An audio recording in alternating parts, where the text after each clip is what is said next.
I'm Megan Skidmore, and welcome to the Beyond the Shadow of Doubt. I'm a woman, daughter, sister, spouse, mother, life coach, and person of faith on a mission to normalize asking questions and allowing doubts on a faith journey and all aspects of life. Join me as I bring this traditionally taboo topic out of the shadows of shame and into the light. I firmly believe we normalize through more talking and engaging in discussion. More talking peels back, exposes, and erases the layers of shame associated with asking questions and allowing doubts. When we are more authentic about our journey, we are more powerful because shame has no power in the face of authenticity. For the month, I'm offering a pay what you can session, which is a regular coaching session with different options to pay what you can and get a full coaching experience. I would love to help you process through anything that might be on your mind or on your heart. First Friday's free coaching, a confidential group to bring all the questions, vent frustrations, share fears, express doubts. Navigating a new and uncertain reality is hard enough. Let's remove the worry of judgment from others. In this group, I will help you help yourself so that you can be there for your child, family, loved ones, and for you too. Click the link in the show notes to sign up. You must complete the agreement. Welcome, everyone, to today's episode of Beyond the Shadow of Doubt. I'm Megan Skidmore, your host, and so excited to introduce you to Valerie Hamaker. Many of you who are listening, I am sure, will know who Valerie is, and I feel really privileged to get to have this one-on-one conversation with you. Full disclosure, I joined one of your faith, we'll call it transition groups. Faith expansion. Expansion. Groups. Okay. Yes. That's actually how I described my journey. So that fits so much for me.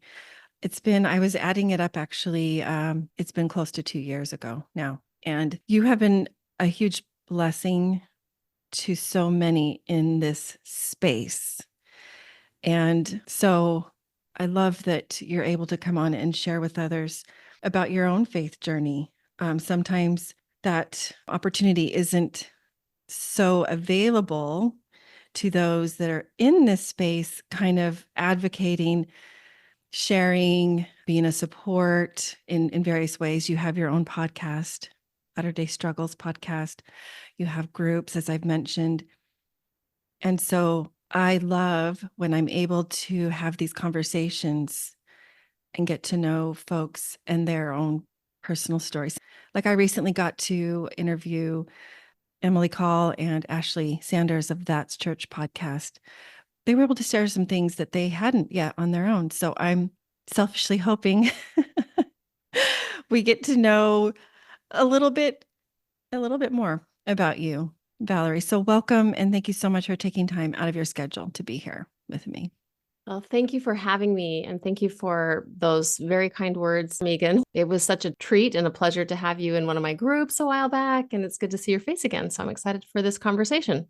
So my podcast is a little unique. If for those that have listened to it before, you know that I am all about normalizing faith journeys, that everybody's is unique, everybody's is special, kind of, I like to see it as, or call it tailor-made just for them, that they don't have to look alike. They're not supposed to. It's actually, to me, it's a manifestation of the relationship that we are each able to have with the divine, that our faith journeys are unique and they do look different. Having grown up, you and I both, we'll get to this in a minute, but obviously from the title of your podcast, you are there among those that are of the LDS faith background in your work. And that is why I found you.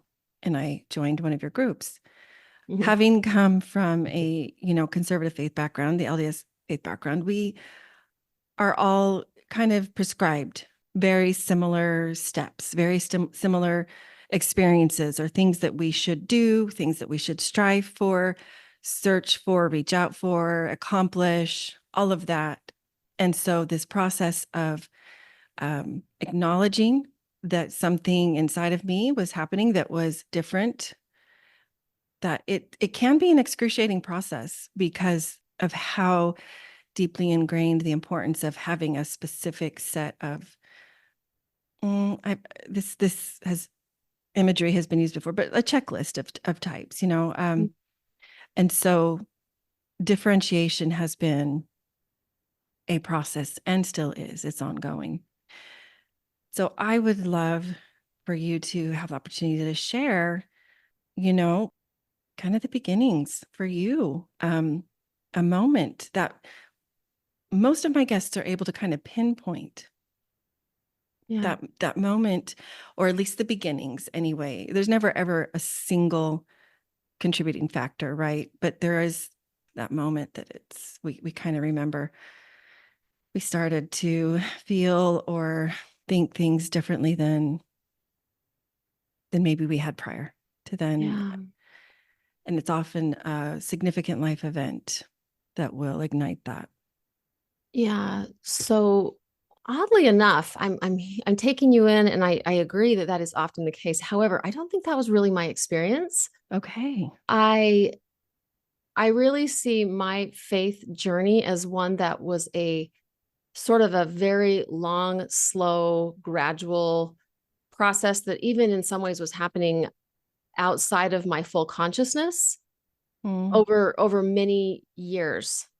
And this question is always really actually intriguing for me to even think about, because I find myself really trying to hone in on one specific thing, and I just can't, because to me it feels like the mm, beginning the beginning of this journey for me was probably going back to graduate school as a young mother okay. and getting into a counseling program. And that right there, I think, again, I was still quite conservative, orthodox in my beliefs all the way through my Hmm. graduate program, because, well, and it was helpful in that I actually went to a conservative Christian university, Nazarene University, actually here in the Midwest of the United States. And so they actually quite this school actually reinforced some of my already existing beliefs and things that I have since deconstructed. So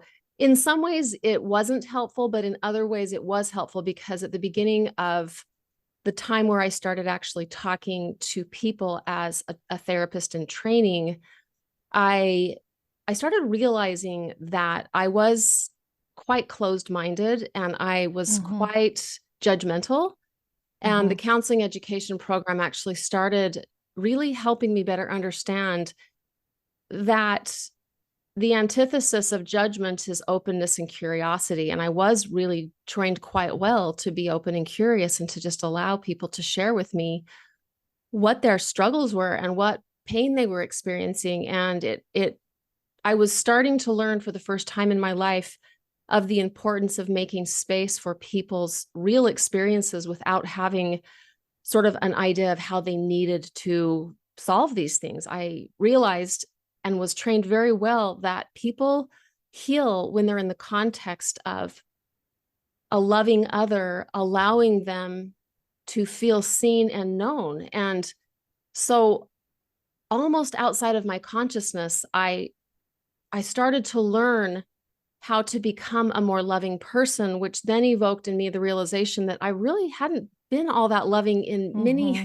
areas of my life, and that I had a lot of fear and judgment around the different life choices and beliefs that other people who were not like me had. And so in some ways it almost like sneaked in through the back door, Megan, like the idea of Yeah. maybe all of my set beliefs and my ideas around the one way to live one's life and the one way to believe in God and the one way to think about, I don't know, sexuality or any number of other Hmm. beliefs. I started actually thinking this is interesting, because I'm spending time with a lot of people who believe and feel and think differently. And I'm not convinced that I'm more right than they are, because all of their stories make sense in the context of their journeys. And so that kind of openness in some ways began Hmm.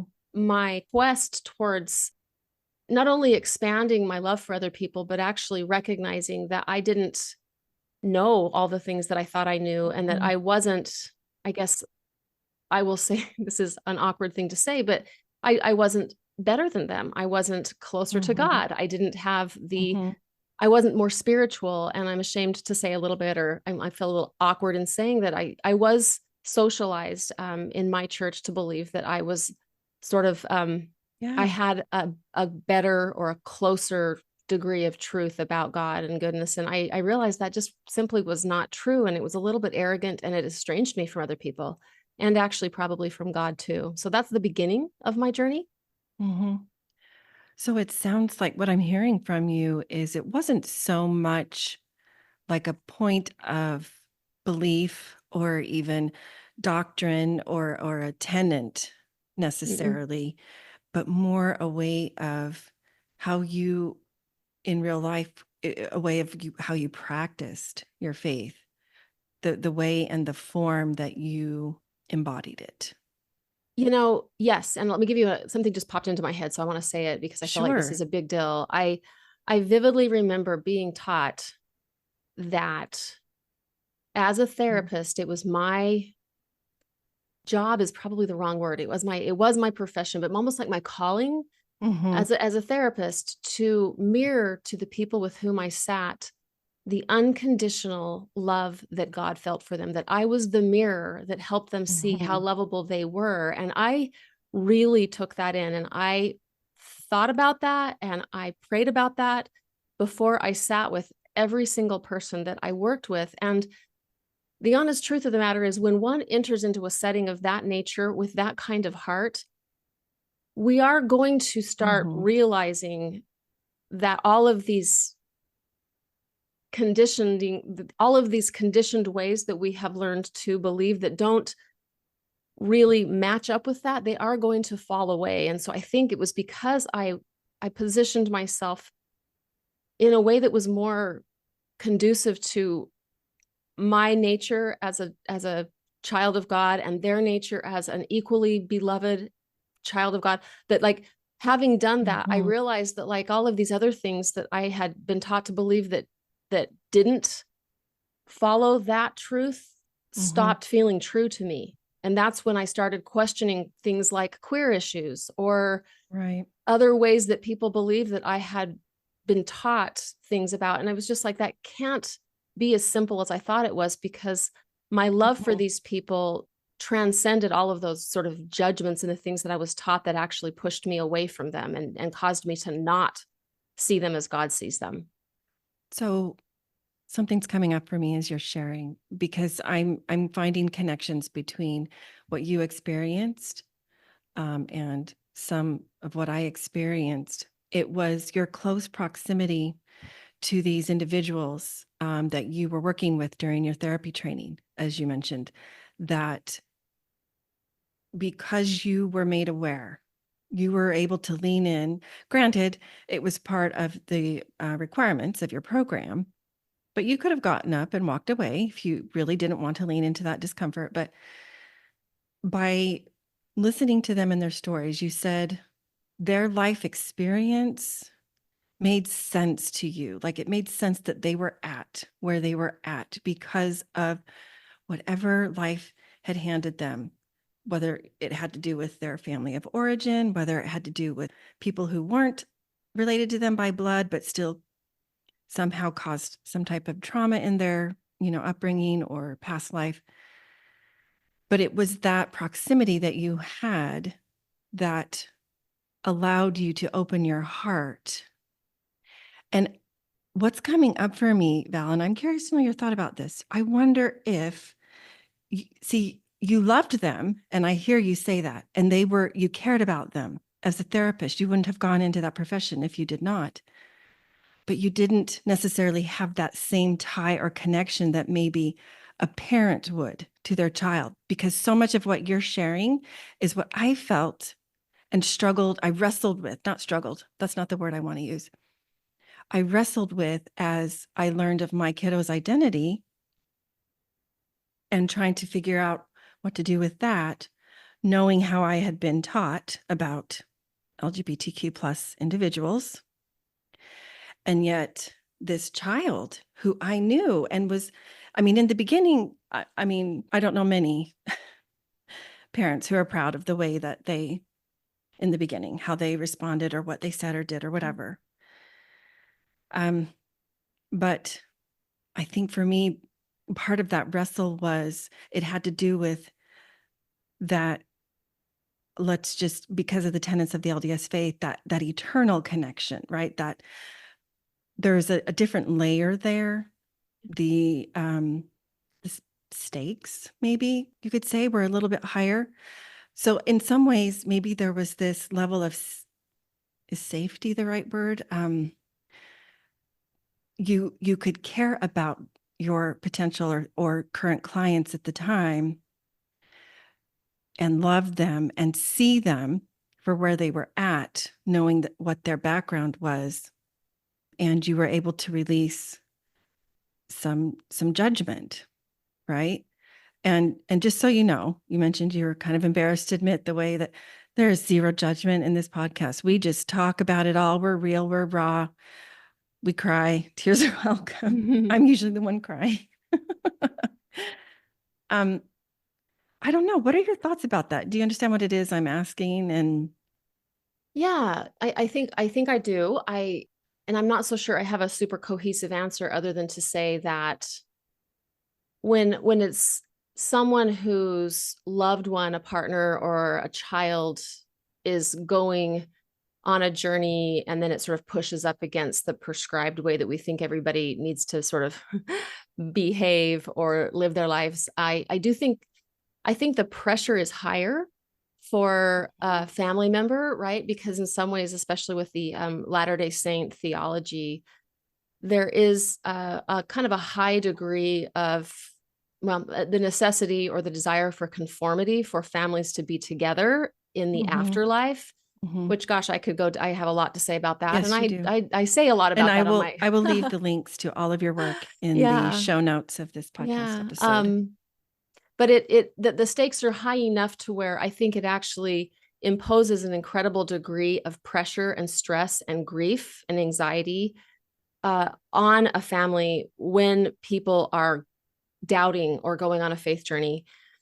And in some ways, I think it actually is a debilitating kind of thing, at least at first, because there's the love, but sometimes the love feels a lot like fear when it's like, hey, partner or child, I really love you. And so I need you to believe, think, feel, define yourself in this certain way. And if you can't, it puts people at this place where they feel like they're almost at odds between two things they love, which is this loyalty to their belief system and the love of the child. And so it causes pain and suffering until oftentimes, it can go either way, right? I think I've seen it both ways where a family member says, you know what? I love you enough that I have to start questioning the theology that is evoking all this fear in me. And so they go in that direction. But I also think we've all seen now, and certainly historically, people have chosen the belief system over their family members, whether it be kicking a child out of the home because they are queer. I know, by the grace of God, that's not happening as much as it used to, but it used to happen quite a bit in my own life. Or there are marriages that end because somebody goes on a faith journey, even though their value systems remain very much intact. And so there's the high pressure that's associated with that. And then kind of adjacent to that is the experience that I had, where in some ways I think I experienced probably a little bit of privilege in that wasn't so high cost for me. And I simply, in other words, somebody could share with me about their own life journey or what they were going through in terms of questioning or doubt or even trying to make meaning of who they were in the context of God. And it wasn't a personal threat to me. Yeah.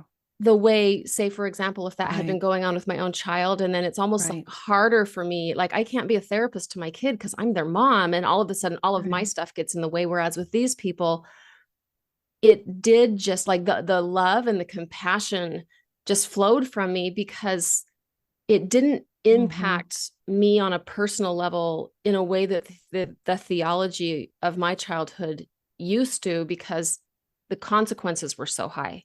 Does that make sense? Yes, it does. Absolutely. So, thank you for sharing that. So you can see how, the consequences or whatever weren't quite as high, and you were able to feel that love for them. And still, though, you alluded to, you were, at least you moved to a place of being willing to question your current status. quote at the time anyway, Correct. right?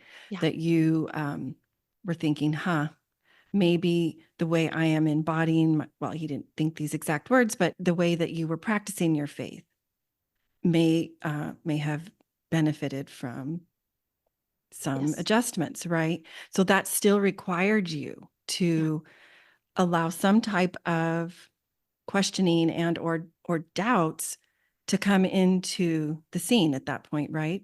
Yes. Do you remember, like, what was that like and how were you able to do that?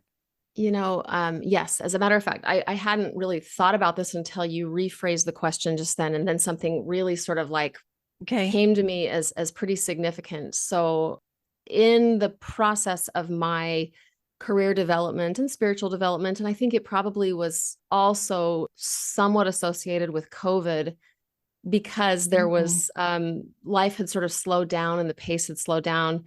And I'm already a reader. I have spent my Mhm. entire life obsessed with books. As a little girl, I would lay on the heat vent and read Anne of Green Gables for hours and hours. That was my I safe love that place. imagery. Yeah, I did. It's just as a little kid. It was, and so I've spent my whole life reading books and feeling very much like they're my friends. And so I carried that into my adulthood and into my professional training and things. And I remembered sort of concurrently two things going on at the very same time that I was, a few years, several years into my private practice after I graduated. And I started having a higher consciousness of two things. Number one, the prescribed reading that I was supposed to read formally through the kind of correlated church system was just boring me to tears. It did not resonate with me. Sorry.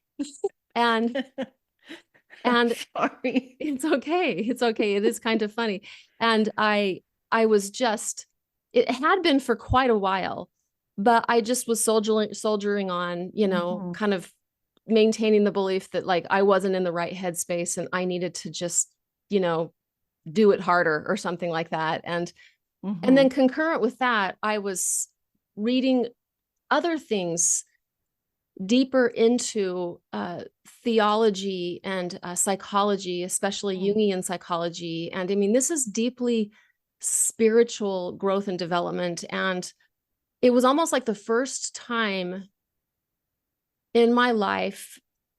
Well, let me but double back a tiny bit. I'm not going to say I Okay. never had a spiritual experience reading the canonized scripture of the Yeah. LDS faith, but I will say it had been a little while Mhm. after some degree of effort and just not really, it wasn't grabbing me. And anyways, and Mhm. then I was reading this other stuff and I was having these incredibly profound experiences reading where I felt in some ways almost like time would slip away. And I was so deeply immersed in this and I felt pure intelligence enter into me and learning and Wow. growing and having connections that I had never had before that felt truly as if God was really teaching me things. And it And was in that period of time where I thought to myself, I am reading scripture. It's just a different thing than I thought it was. And so it was almost mm, like that was the portal into this idea that like truth and beauty and God resides in something much bigger than I thought. mhm. And one specific book that I remember reading that was a turning point for me was I was reading this book and it was talking about what is mature spirituality. And he actually pinpointed the very thing that I hadn't wrapped my brain around up to that point, which was spirituality is true or worship is good if it resonates with your actual soul. And if it isn't resonating, then Mhm. that is the worship of idols. And so, and Wow. I thought, oh my goodness. Yeah. Who said that? That was from James Hollis. Wow, that resonates. That is, and you know what? That just goes back to how I truly believe our faith journeys are so personal. Yeah. I laughed at the correlated study materials because I like to go deep as well. I like Mm-hmm. material that really, and yeah, you can Mm-hmm. only read the same thing over and over and over so many times. Yeah. That's really beautiful. So I just want to make sure I understand. You were saying that previous to this moment, you had read scripture and just hadn't, or was it scripture and study materials from our Just, lessons and whatnot in general?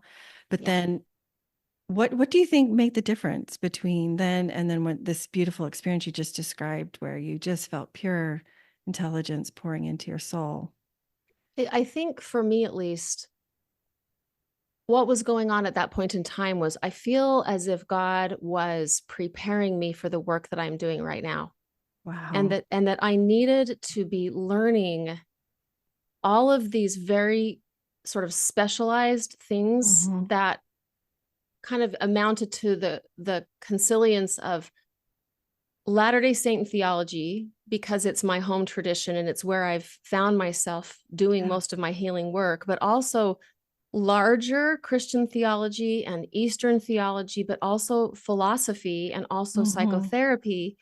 And then I also am a marriage counselor, so I was reading a lot about how to Mm-hmm. heal sick relationships. And then, coincidentally, I was also incredibly interested in organizational behavior, which I would have never guessed would come into play later as part of this larger picture when I'm actually trying to look at my own Mm-hmm. religious organization and help them see ways in which they inadvertently, in trying to help people, wound people. And so it was almost like all of this reading. The way I like to think about it, Megan, is like it's almost like God was providing a curriculum for me, like another master's Wow. degree, helping me find the books that then Mm-hmm. built on this better understanding Mm-hmm. of all of these sort of Yeah. different areas of inquiry so that I could finally become the person who I am doing the work that God has called me to do. And I feel that that was happening.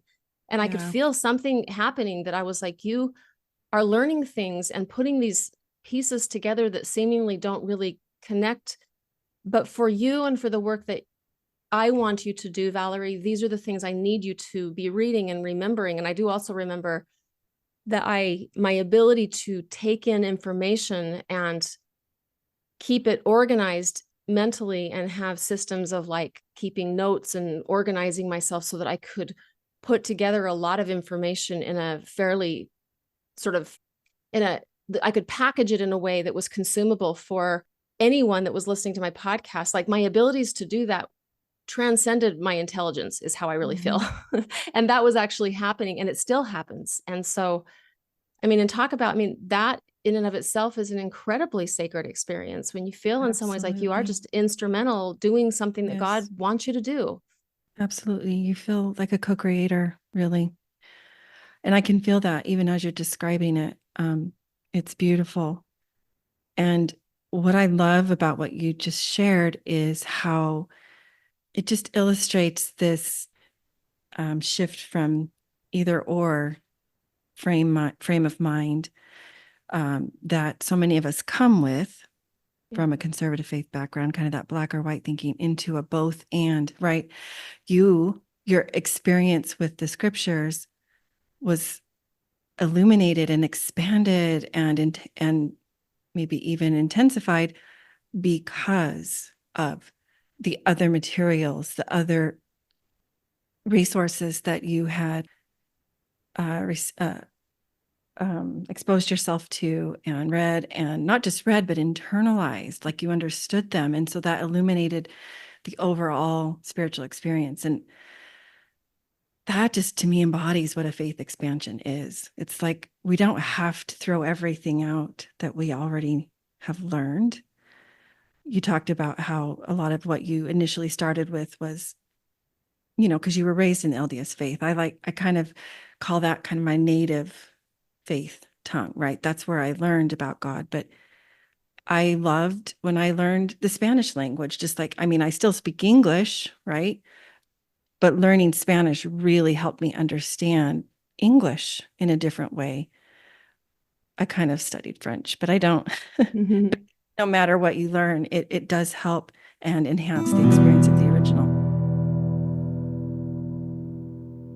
Brene Brown said, living into our values means that we do more than profess our values. We practice them. We walk our talk. We are clear about what we believe and hold important, and we take care that our intentions, words, thoughts, and behaviors align with those beliefs, end quote. Identifying your core values is like thinking ahead of time. It reduces decision fatigue. It becomes your North Star, guiding you as you navigate new decisions or decisions you've come to realize that perhaps you didn't get to choose in the first place. Click the link in the show notes for my Determine Your Values guide. Take the first steps to living a values-driven and aligned life. Identify what matters most to you. So I want to shift a little bit. You were talking about how you experienced this as a grad student. By the way, I want to kind of get a time frame here. You were talking about COVID and whatnot. When were you in grad school approximately? So I have two master's degrees. Oh, The okay. first one was in, let me think about this. I graduated from I have to think it's connected to when I had babies. So the first one was 2005 through 2007, Okay. something around there. Okay. And then the counseling degree was 2012 through 2015. Okay. Yeah. All right. So then you were preparing for COVID, even though you didn't know it at the time, Right. and all the things that were going to happen then. Yes. Okay. That helps me. And hopefully our listeners kind of, because I thought you had been practicing for quite a while. So it's one thing to acknowledge this in kind of an educational community, right? It's safe sometimes to approach these topics from a viewpoint of it's research, it's learning, it's for my grad program, it's for my future profession and whatnot. I don't know how you feel. For me, I feel like it's an altogether different thing then to take this to another community, which would be your faith community or your family community, right? Different than an educational academic community. And I think that is sometimes where we experience, it's a little bit harder because of that, those fears perhaps of losing belonging, losing connection, losing our community in some cases. So can you talk a little bit about that, specific to your own experience? What was that like? Perhaps it continues on. You're pretty open in your posts on social media about some of the responses, or we could call it feedback. I'll let you use whatever word you would like from those that are in your faith community or have been at that time that are maybe in the ones that I remember you mentioning were leadership positions. But anyway, I'll just leave it at that. Like, what has that been like? I know that's where we want to share that with those that are close to this. We want them to see and understand what we have and how we've been illuminated, but we cannot force it on them. And yet we'd still like to share, even if they don't agree. But I think because of this binary thinking that is so ingrained in us, this either or, somebody hears it and they think, well, I don't agree, therefore we can't have this conversation, or we can't do this any longer, or I can't be associated with you in this way any longer, or whatever, fill in the blank, right? Yeah. Yeah. So yeah, I agree with what you're saying is very, very true. And I sort of see myself as, I don't know, like occupying different spaces and really trying to be mindful and respectful of where people are on their faith journeys and kind of adapting in some ways. And I guess I'll also lead by saying I don't know that I'm very good at this or that I have figured this whole thing out, honestly, because I mean, I think to myself, like on my Latter-day Struggles platform, or when I am able to, say, for example, speak at a conference or a retreat or something like that, I feel like fully in my own skin. And because everybody sort of knows who I am in the context of my platform. And so there's that side of it. And then I also receive, I mean, I feel in some ways like it's like I live in this very strange, almost like a polarizing space meaning Okay. that the letters and the love and the feedback from my podcast come in fairly consistently. And even though I've only been doing this for just a little bit more than 2 years, that started almost immediately, which to me just meant I was serving a really profound hunger and a need Mm-hmm. for a woman who's a psychotherapist Mm-hmm. to be working as I was choosing to work, right? From a Mm-hmm. place of a lot of dignity and respect, but also boldness and courage and love. And so there's that side of it. And then there's the world where I have existed that is independent of my professional work and my professional platform. And I think it's been made complicated by a couple of things, one of which is I've I've I've stayed in the same home and lived in the same congregation for over 20 years. I'm Mm-hmm. in the Midwest of the United States, and it's very conservative. And Mm-hmm. if you're a Latter-day Saint, this will be meaningful. If you're not, it probably won't. But I live in Jackson County, Missouri, which there's a lot of history Yeah. of our church connected to that, Wow. where there are people consistently and have consistently come to my city, my ward, my stake, uh, to sort of fulfill Mormon prophecy. And Mm-hmm. so there's a fundamentalism, I think, that is perhaps out of the average on Interesting. where I live. And Mm. and the other thing that I think is complicating that also really gives me, I try so hard to have a lot of grace and compassion on the struggles that I have had Mm. here, in that for the better part of the over 20 years that we have lived here, I was in fact very orthodox myself, and I was a leader in my congregation, and Mhm. I was in some ways very much I don't know, celebrated as a female leader, sort of following all of the church's. Like one of the Yes, I stalwarts, was one one of of the the stall. Yes, I'm and so that you're not now. As a matter of fact, I think you I absolutely believe that. no, I get it, but I had this kind of an identity, and then life happens, and I go through my own life's experiences, inclusive of graduate school and my kids growing older and teaching Mhm. me things, and then I go on this faith journey, which it was rather gradual, and it was gradual, but probably to them not knowing that it was happening at all. One day I start this podcast, and it probably to them felt very abrupt and jarring and frightening.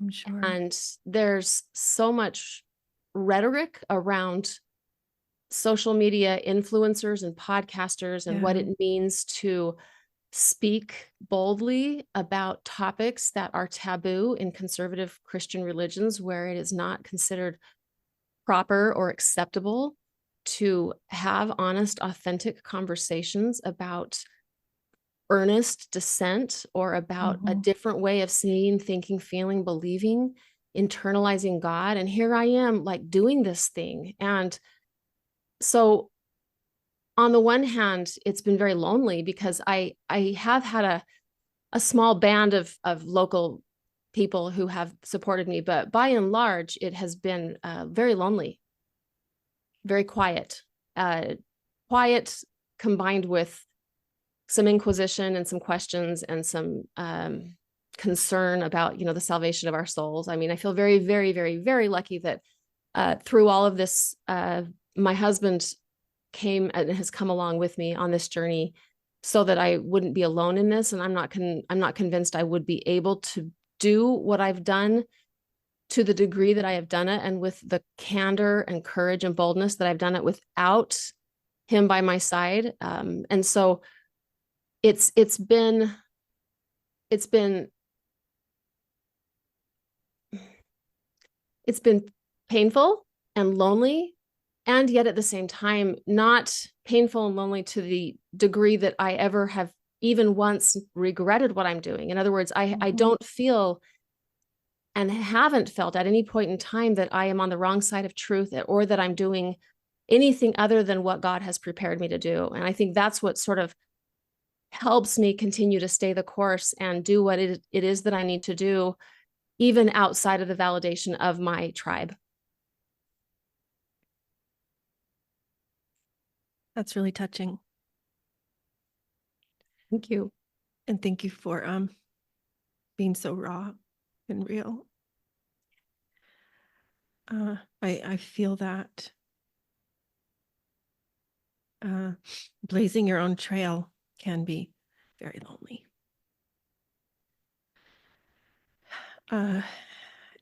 So I think that's why I was so especially grateful to find you and your group.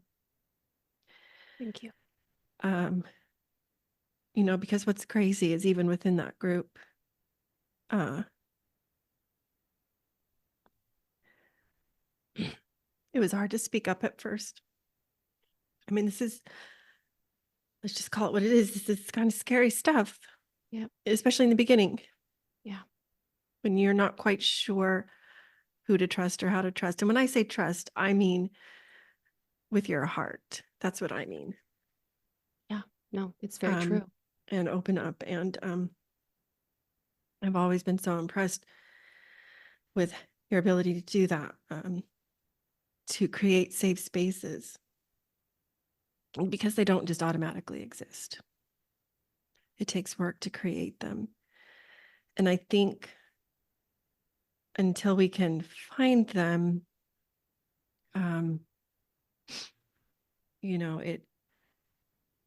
that loneliness can really stand out, and it can, I don't know, it's its own journey. I'm much stronger than I was when I first found you, and I'm grateful for that.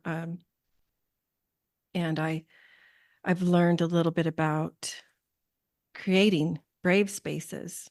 I mean, creating safe spaces too, but because those don't just naturally exist, and they require kind of agreement and consent from both parties, whether that's two individuals or multiple individuals, or an organization and an individual, an organization and a couple, whatever, but brave spaces mean stepping into a lot of, or at least being able or willing to tolerate a lot of discomfort. And that's just kind of the tip of the iceberg, discomfort, right? We're talking a lot of those harder feelings. What advice would you offer to anybody listening about stepping into that type of space for themselves, if they're, because that could be with a spouse, that could be with a parent, that could be with their children. Sometimes parents, they divert, even though they have younger children, that, you know what I mean? They learn, I say divert, pivot. Their journey just shifts in a way. Maybe their kids are grown fully, regardless, those discussions, it requires, or it's helpful to feel brave, even if you're not brave. Yeah. No, I actually really love the term brave spaces. I think I'm going to borrow that from you, if that's okay. I think it's I borrowed it from Gracie Purcell. She is the president of the Rainbow Collective, the okay. unofficial group of queer students at Well, BYU and the it's surrounding beautiful. universities. Yeah, she's That's really amazing. Go ahead, that's share away. Okay, so love it. Love the idea of brave spaces. And I think that what you're describing is a really important part of the faith journey, and something that I have given an enormous amount of thought about, from the perspective of running my growth and processing groups, and also, personally, right? Trying to navigate, how do I interact in connection with the people who have been in my life for so long, when I am evolving and changing in ways that might make them uncomfortable with who I am, as far as what their paradigms may still be, even if mine have shifted a little bit. And so the thing that I've kind of come up with is, I have done my own personal work, but also as I've put together curriculum and thought about this, big picture for the work that I do is. And your curriculum is amazing. Oh, thank you. Again, way. I think I kind of just, God is, in the details of all of these things, right? But the way I sort of see it is this. I'll share it with you in the context of the groups that I do, and you'll be familiar with this because you kind of participated. But the way I sort of see it is that, like, the first part of a faith journey, especially if someone has been deeply integrated into a tribe or into a belief system that is connected to family and friends, and they find a lot of meaning and belonging, and their identity is developed in the context of this system. When one goes on an early journey, that in and of itself is almost, well, it's either almost or it actually is traumatic, meaning that Mm-hmm. their worldview or their view of reality and God and truth, it flips on its head, and it's so incredibly disorienting and frightening and confusing that my thought process is that is the thing that needs to be dealt with first before we even begin to think about how to interact in the context of relationships. So when someone thinks in an early faith crisis, when they try to navigate a relationship, generally speaking, it doesn't go well. And part of the reason is Yeah. because that person has not cared for their own soul enough yet to heal, to make meaning of what they're going through, and to come to the realization that this faith journey is the most beautiful thing that has ever happened to them yet. Oftentimes they don't feel that way at the very beginning. It feels like that's why we call it a crisis, right? But crisis is the thing that pushes us into growth. Human beings are not really, we are not wired to grow when things are comfortable. We're wired to Yeah. not grow when things are comfortable. And so the crisis itself Right. is the thing that is going to propel us into growth. And so that, I think, is the thing that needs to be attended to first. We need to get quiet. We need to find safe spaces. We need to be in connection with people Mm-hmm. that allow us to pause Yeah. and grieve and rage and think about what happened and how did I come by this and why do I feel this way? And is it Yeah. okay if I feel this way?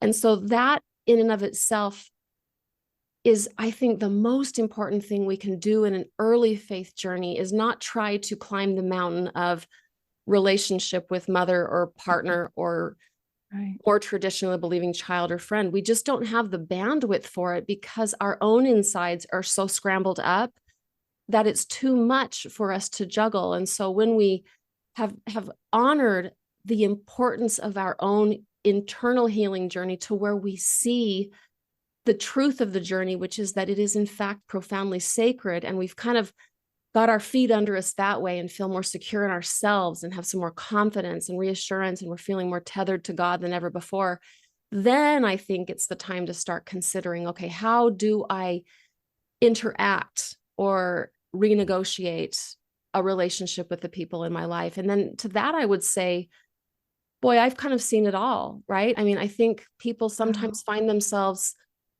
confronting or encountering a relationship that is near and dear to them and being pleasantly surprised at how it's rocky and then things smooth out and there's beautiful, happy endings. And I've also noticed that we can be really in a good place and deeply wanting to connect Mm. and see and be seen, and the other party is so paralyzed in fear that there's ultimately nothing we can do to Right. bring them towards us until they are ready. And at that point in time, I think the work becomes the work of compassionately reshaping the relationship to where their comfort zone is honored and we find the depth and breadth of relationship in places where we can be seen and known. Yes. So I'll pause there and see if you have any. That's beautiful. I appreciate you pointing out that for the other person or persons who you make aware of where you're at, when you get to a place where you feel safe enough to share with them, it it can evoke a trauma response of some kind. So that is, thank you for pointing that out. And really, as you're talking and sharing, I think it's our safe spaces that help us then move to brave spaces, not leaving the safe spaces behind, but I think they both kind of depend and benefit from each other. That's a really beautiful thought that I had as you were sharing. There's so much benefit there. That's what helps us navigate the the spaces where we maybe feel like we need to be a little more brave. So yeah. What kind of comes up for me, Megan, is that I think that's perhaps why all of these safe spaces that I create thrive Mhm. so much, because I think what we need, like you said, I'm just going to like build upon what you just started talking about. It's almost like we need to come to a place that feels like home, like a soft space to land, Yes, to be nourished, to be fed, to not feel exactly. crazy, to not feel bad, and get strengthened and fortified. And then, my joke is we kind of like shut our computers and go out into the wild, right? Right, uh, because you yeah, feel displaced from what you yes, used to know precisely. as your soft place to land, so to Yes, speak. yes. And so And we that go out. displacement, oof, Yeah, yeah. oh my gosh, so good, so amazing. Well, one, I know we're wrapping up our time. One final question I'd like to ask all my guests. I purposely named this podcast. I felt very inspired when I started. Um, as an introvert, it wasn't like, high on my things I want to accomplish in life list, but like you, I felt there's certain things you feel called and moved toward doing. So the name of it came to me as Beyond the Shadow of Doubt. I purposely dropped the A, trying to define or define doubt in a different way, shed a different light on it, and remove this negative connotation that's attached to it. So my question for you is, what does it mean to you to Mhm. live beyond the shadow of doubt? Yeah, that's such a good question. I think the first thing that kind of came to my mind as I was thinking about this before you and I came on live together is that I think in my former life and the way I formerly saw belief and faith, the idea of beyond a shadow of a doubt is that I know something, and that was considered like the greatest Hmm. accomplishment, right? Right. Like to Prized. know something without doubting it is in fact the ultimate ideal, right? In a Right. conservative Right. faith religious system. And so to me, two things occur to me as I think about that. I don't strive to know things anymore other than maybe one thing, and that is that we are all beloved, all of God's children. They love us Mm, all. We are all good and equal. And that's the one thing I mm. do know beyond a shadow of a doubt. Oh my gosh. Yeah. And then there's all of the other things that either I don't necessarily know or I used to know and I'm trying to unlearn, because if it doesn't flow towards God and love, then I strive to unlearn that thing. And then the second thing I guess I would just say is that the idea of shadow is very meaningful to me, because to the extent that we all acknowledge both light and darkness, both sun and shadow, that is wholeness. And that means as I see myself as both Oh my all of goodness. the goodness, but also all of the wounds, and I accept me, then I can come to accept you. And then I can both embody love and emanate love and receive love. And that is how I think we all become a whole. Oh my goodness. I have never heard it described that way. That is exquisite.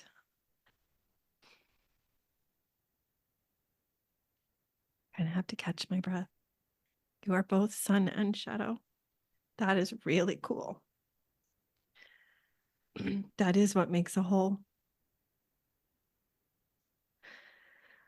Um, awesome. I feel so blessed, so very lucky to have this conversation with you. Thank you. I have been so touched, and I know that your words in your spirit and your heart will touch so many, and already have. Thank you, Megan. um, I like to throw a little bit of levity in because sometimes these conversations do get very emotional. But I like to throw out a few questions at the end just for our listeners to get to know you a little bit. And I'm Sure. just looking for 1 to 2 word answers. No, Okay. don't need to think too much about these, but tell us what your favorite book is. Mm. Oh, like a novel? My Yeah, Okay. whatever. Yeah. Or the one that you're currently reading. My favorite novel of all time is Wallace Stegner's Crossing to Safety. Okay. I'll have to look that up. I don't know Yeah, that one. I adore it. I've read it many, many times. So, yep. Crossing the Safety. I will look it up. Are you an introvert or an extrovert? I consider myself, I don't know, I think there's a formal name for it, but I'm an introvert that can pretend to be an extrovert. Is that So, an ambivert, I don't know kinda? if I don't know I either for sure, but yeah. I surprise people by I really feel like I'm an introvert, but I don't necessarily behave like a traditional one. I just yeah. can go out into the world, but then I do definitely need to come home and regroup Yes. and I sort of feel that. gather. Yeah. So, I feel that for sure. Tell us your favorite artist. ooh, my favorite like Mhm. musical You artist. pick whichever So genre. so I would say the one that comes to my mind that has just been in my life for the longest because of the poetry of their music is the Indigo Girls. Oh, yeah. I love that. I've loved them since I was in Yep, high school. And when the yep. Barbie movie came out, I was kind of tickled. My kids called. They're like, "Mom, they're playing your song," because it's sort of like they think I sort of own it because they were exposed to it as little children. They So know you. That's yeah. so fun. Love the Indigo Girls. Hmm. Would you consider yourself a night owl or a morning lark? Night owl, unfortunately. That's always a struggle for me. I've decided at the stage of life I'm in, I'm neither. I just whatever my body needs, Yeah, it that's gets. fair. And you have a celebrity crush.